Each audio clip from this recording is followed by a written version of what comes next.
We've all heard the stories of superhuman strength. A mother lifting a Chevy off her teenage son to save his life. Stories of people hurling themselves over 6-foot walls. People ripping doors off to save the lives of people burning in a home. Feats of superhuman strength, highly adrenalized. Feats of superhuman strength that they used to call hysterical strength because they believed it came from adrenaline. But it comes from something far, far more powerful than adrenaline. It comes from elevated emotion. Emotional states that we get to when we rise beyond fear, beyond the limbic system, beyond the bounds of fight, flight, and freeze. Today we seem to think that it's normal to one day be told that we're suffering from depression, some kind of angst and burnout and stress, that we're suffering from some physical, psychological, or emotional disorder or disease, some kind of state that is going to keep us prisoner, not allowing us to do what we need to do.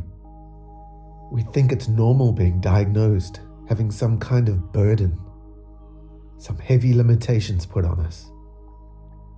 1 in 4 in each family is depressed or addicted. People believe that their personality disorder is a lifelong sentence. People believe so much. They say, I am anxious, I am stressed, I am suffering this or that disease or disorder. And they wear those shackles for a lifetime. But that is not normal. And that's what we teach. It is by no means the norm. People achieve superhuman strength, feats of overcoming disease every single day. What is normal is to access energized emotion when we need it. Just like the mom who lifts the Chevy to save her teenage son, we are capable of the very same feats. We're not only capable, it's part of who we are, it's part of the journey, and part of what we need to realize to get to where we need to go. To fulfill our life purpose, we're going to need one day to overcome obstacles and hurdles that we possibly have been entrained to believe are limits. But that is not normal. Every time we're able to get out of our limbic system, we're able to elevate our emotions to such a point where a tipping point, a paradigm shift is reached. We're capable of superhuman feats. Many people today have become believers. Believers in their stories, limitations. That once someone gives you some diagnosis, you're stuck with it. Come on, this is not normal. This is not how it works. You're capable of anything you put your heart to. Never mind your mind. An elevated emotion has enough energy to lift a car or lift any kind of block that is stopping you from actualizing your full potential. There is a way, and that's the new belief. Overcoming anything to the contrary is our life's work.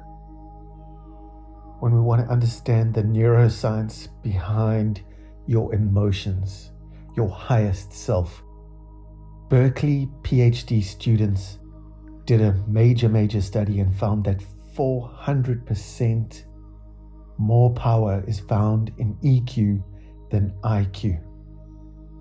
In today's world, your IQ, how you do math, how you calculate and remember and put things together is far from enough to get you there. Rational thinking is dead. There's too much information. The world has become too large, too technically advanced to be rational.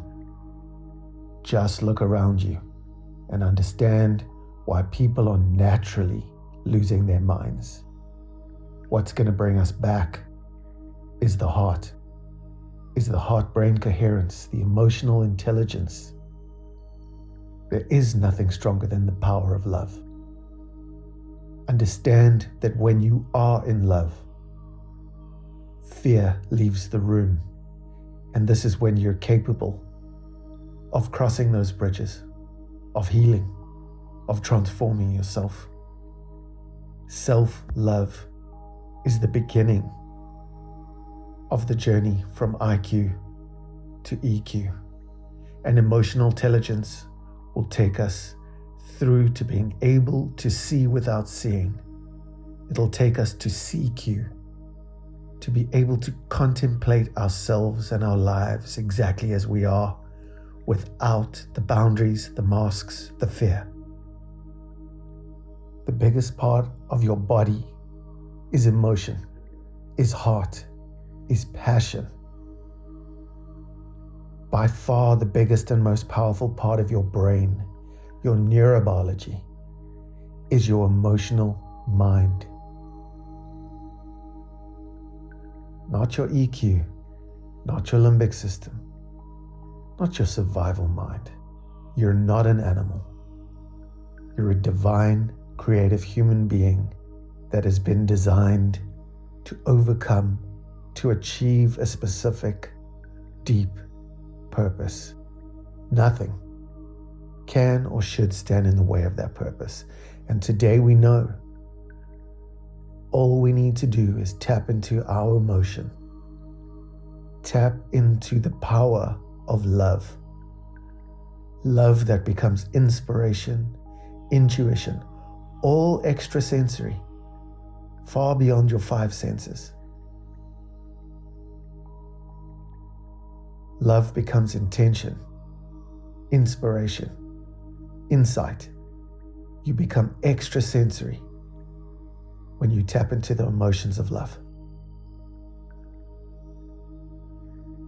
So how we access the power of our emotions is by stopping thinking, by stopping the endless loop of thoughts that go nowhere. They're circular, 85,000 thoughts a day, keeping us stuck away from new and heightened emotion that can really change and shape our lives.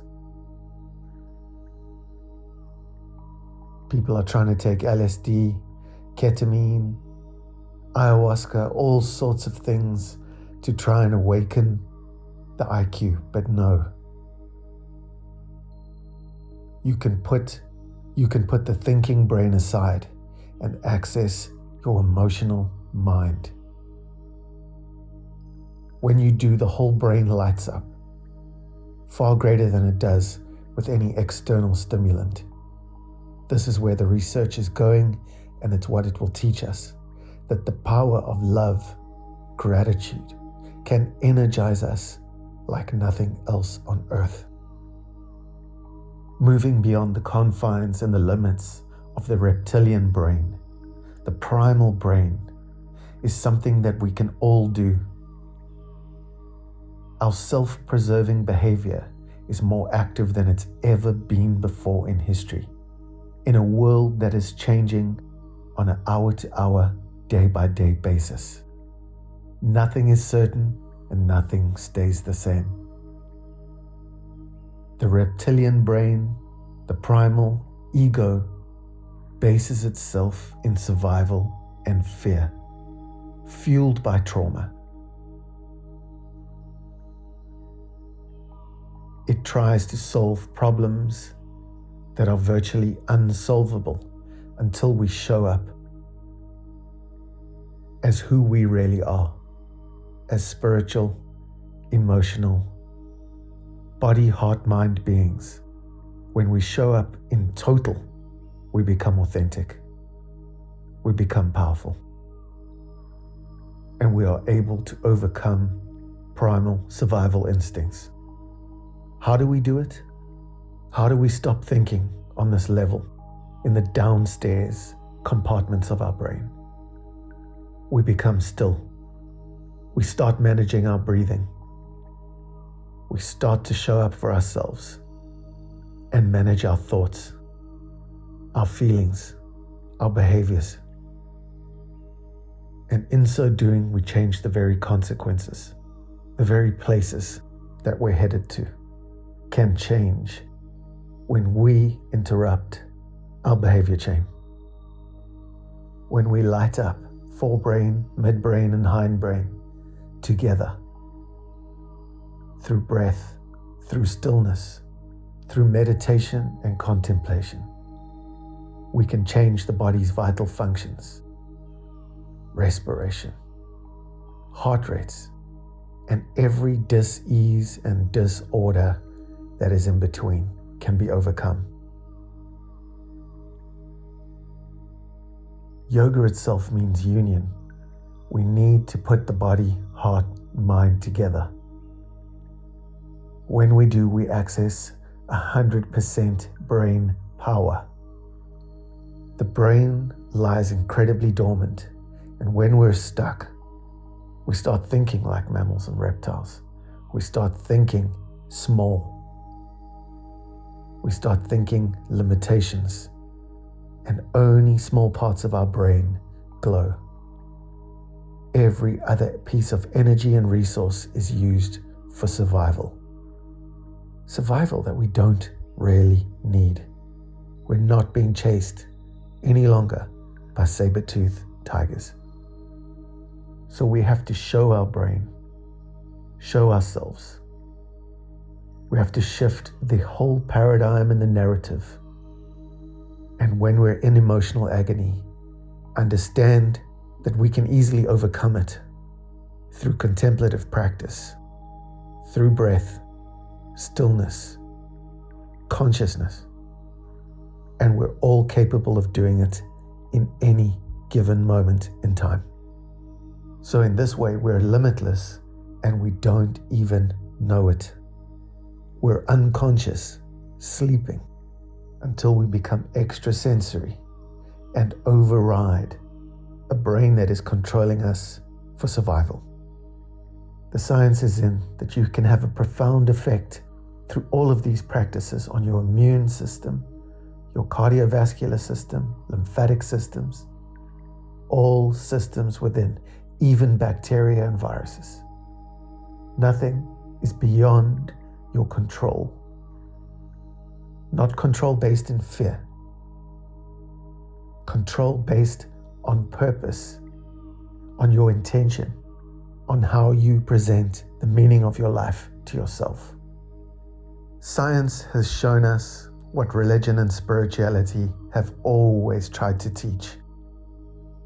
We can all go within to access the power to overcome any obstacles that we face. We don't go out, we go within.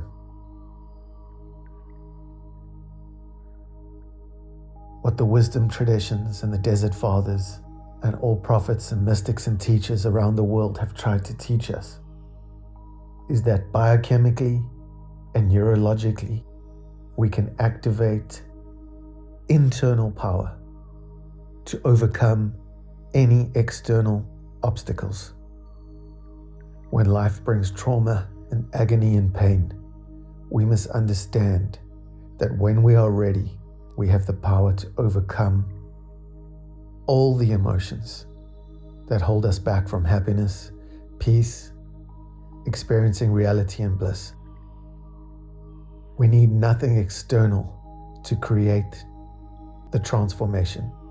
Those wisdom traditions talked about waking up, spiritual awakenings, and this is what they mean when they teach us to awaken the body, awaken to the power of our emotions, love, our hearts, and in turn access 100% of our brain to light it up like a candle. To light it up as we've seen with neural imaging, just by the power of our intention. We are all extrasensory. We all have the power of intention, intuition, powers beyond the intellect. The intellect is a beggar. The mind needs a master, and that's you. If you want to elevate yourself, you need to elevate your emotions on purpose with practice.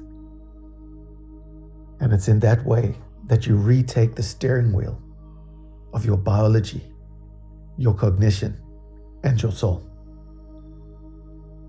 This is an emotional life. Your brain's hippocampus can be enlarged in times of stress.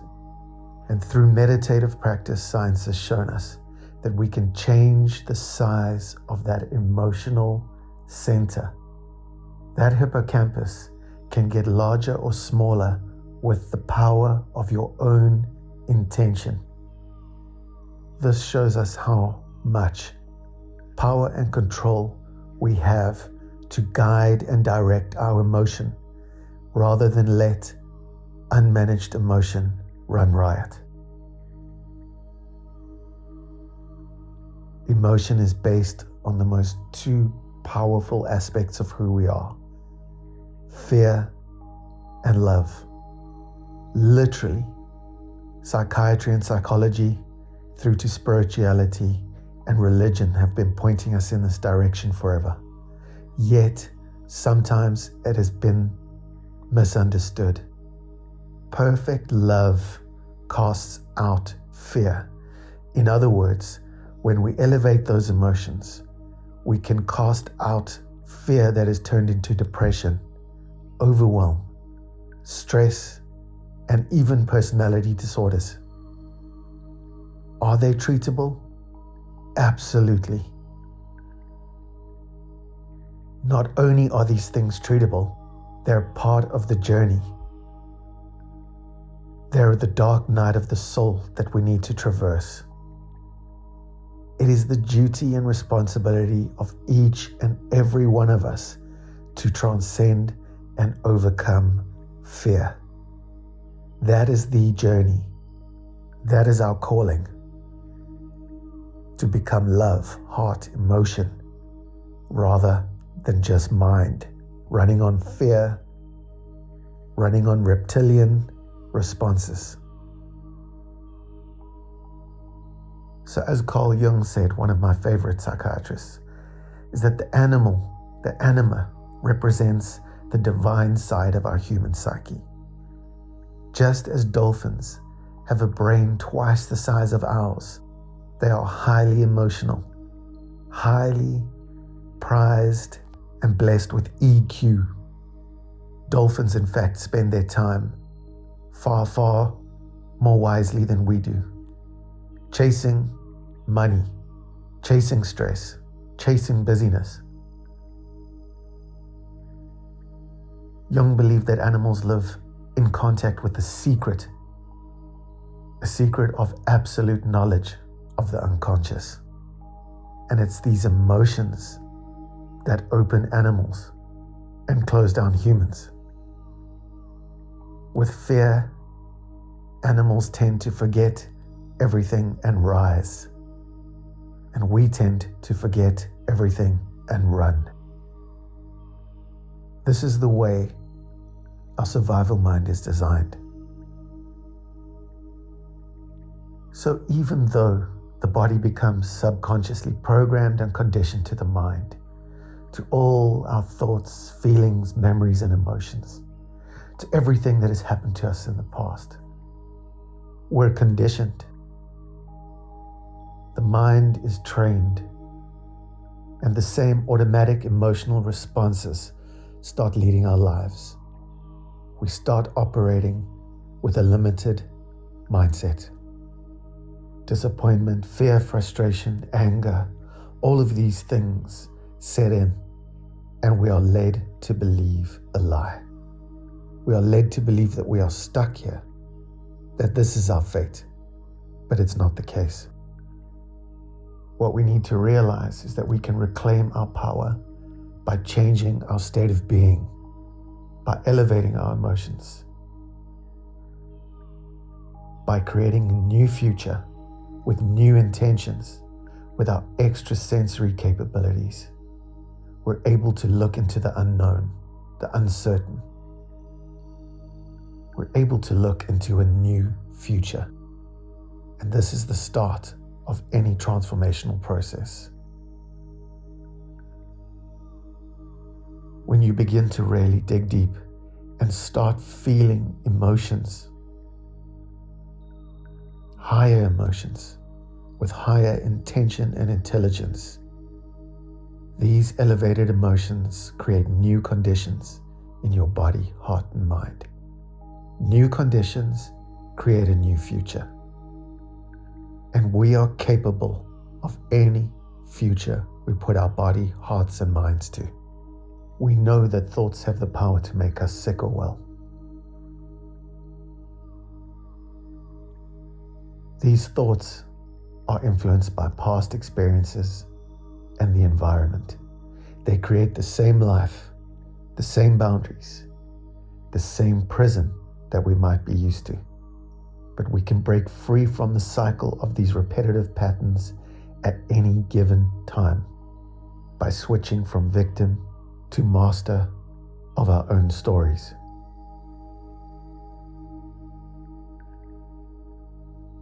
What this all means is that you, right here, right now, have the capacity to step out of your situation. You get to change and then regulate your emotions.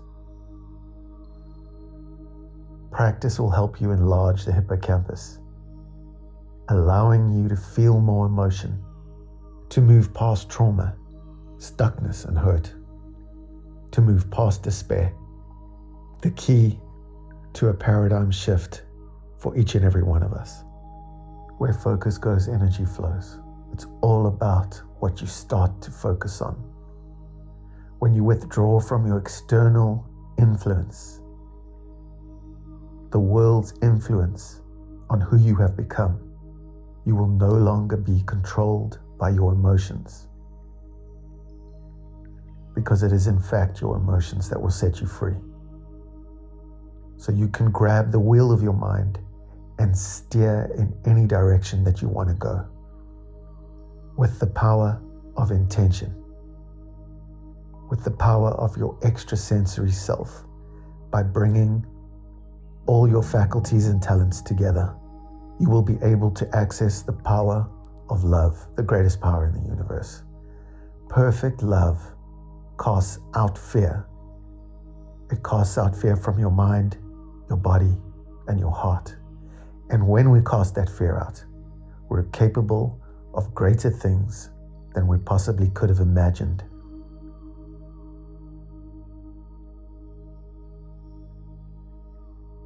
When we understand that emotions are messengers, as deep and dark as they can be in the beginning, we can understand that these emotions are guiding us to heal all the deeper aspects of ourselves and bring us to a place of wisdom, of authentic power, of true freedom. And this is what life is about. Because it's unlimited, we must go all the way and be fully awake, fully human, fully alive. When you learn how to use your body to open your heart and free your mind, anything is possible.